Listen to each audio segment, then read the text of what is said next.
Hello everybody, welcome back to Screenstars. I'm here today to bring you my review for the 2013 found footage horror film There Are Monsters. The film is written and directed by Jay Dahl and it stars Kristen Langile. We've got Guy Germain, Matthew Amote, Jason Daly, Malia Rogers and Stephen Arnold. Right, the film follows a documentary film crew, as many found footage films tend to do, who are essentially doing like a college project, doing a documentary, going to a few different locations, filming in order to kind of get it in the bag for their project. However, they notice as the day goes on, slowly but surely, that there's quite a lot of people acting really quite bizarre. They're seeing people with their backs turned to them, not moving, people not behaving normally, and as the day progresses, the horror hits them that in actual fact, these people might not be people at all, and that there might actually be monsters in this world. Right, what are my thoughts on There Are Monsters?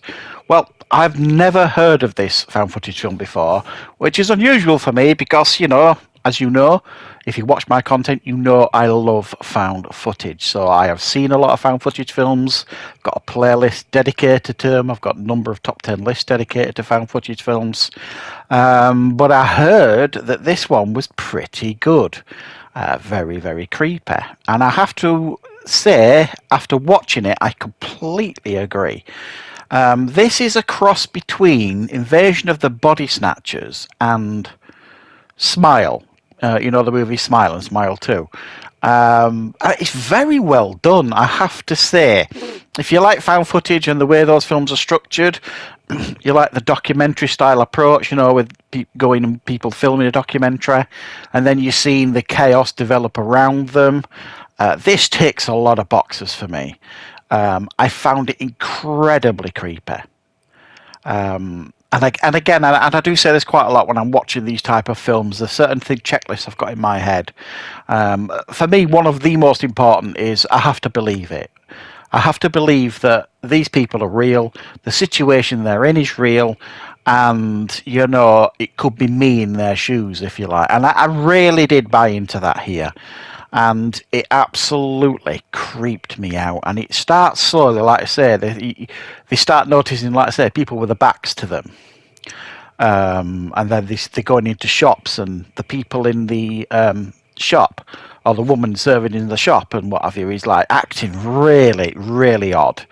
They're filming in like a dentist, and there's a little girl in the dentist chair about to be filmed, and she declares that person in the waiting room, who should be her father, is not her father at all. She's terrified of him. They go and film in a school, and one of the school children has got like raw meat in his sandwich box, and it keeps going on and on and on, and they keep coming up with reasons as to why these things could be the way they are.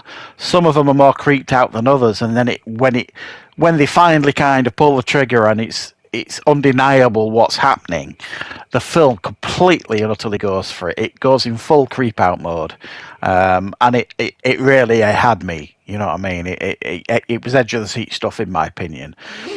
For some people might find it a bit nauseous because some of the camera work here is horrific, and I suppose that's the point. It's guerrilla style, it's documentary style, and when it starts getting dodgy and serious and stuff, I mean, the camera cuts and the loss of sound, and then beeping, and then weird edits and all that kind of stuff going off. It's all part of the experience, but it does make it a little bit more frustrating to watch, because there are moments in the film where you're like, I want to see what's going on, and you don't necessarily see everything you want to see.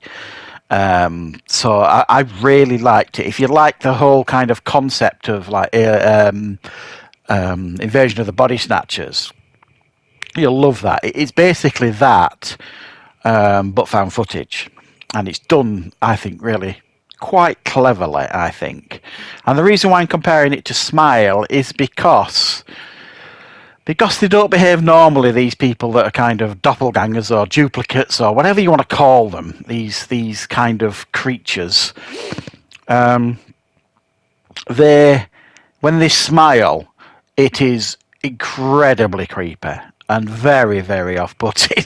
Very similar to the Smile movies. That's why I compared it to that. Beyond that, there's no similarities. It's just the way they look and the way they smile and stuff.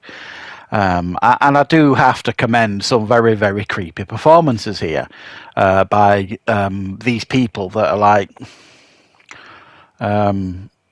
these things on the streets.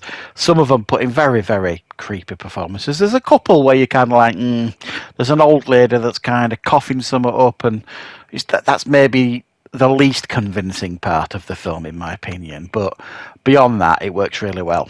However, as well, by the time it gets to the last quarter of the film, they kind of abandon found footage altogether.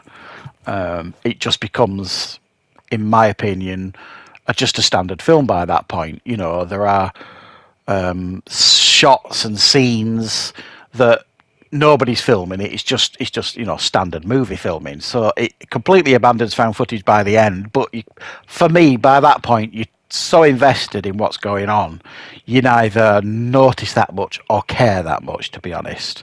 So it kind of loses its authenticity by the end, I suppose, a little bit. But like I say, you're so invested as what's going on, you're kind of like, oh God, what's going to happen next, sort of thing.